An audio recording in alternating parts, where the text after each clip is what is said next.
Professor Marston is the true story of a revolutionary couple that would become a committed, polyamorous threesome that would then go on to invent the lie detector together before creating the Wonder Woman comic from their shared interest in bondage.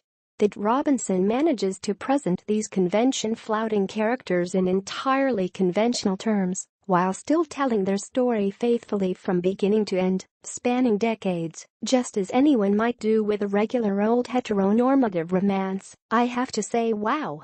Even your prudish grandparents might find themselves cheering on this crew.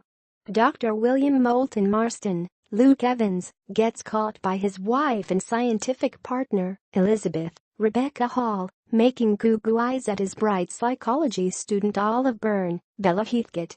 This suggests the familiar scenario of a creepy older man having an affair with his much younger student, with a jealous and bitter wife left in tow. But when Olive becomes the pair's graduate assistant, Robinson maneuvers the characters into a dynamic love triangle with full equality at all 3 points.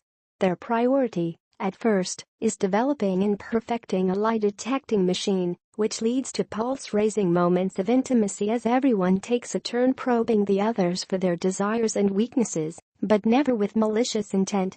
In fact, the scenes of them testing out the proto-polygraph prove the sweetest and sexiest of the bunch. It's like the antithesis to 50 Shades, where honesty and vulnerability are the dangerous turn-ons.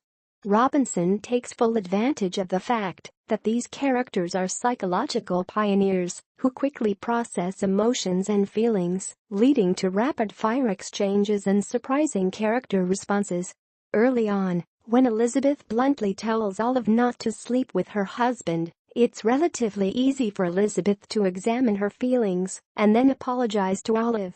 Elizabeth goes back on that edict very quickly, of course, when she realizes that she is actually falling for Olive, and Olive for her.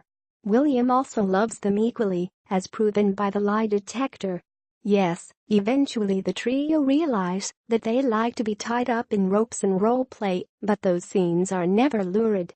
For all the unorthodoxy of this burgeoning romance between three intellectuals, Robinson frames their love like Titanic's Jack and Roses with a happier ending. Hall's sharp, wily performance here is the standout, channeling of charmingly acerbic Katharine Hepburn type. Every time Elizabeth cocks her head to the side and studies someone down her nose, you have no idea what she's going to say or how deep it will cut. And yet Hall allows us to see the cracks in Elizabeth's steely facade.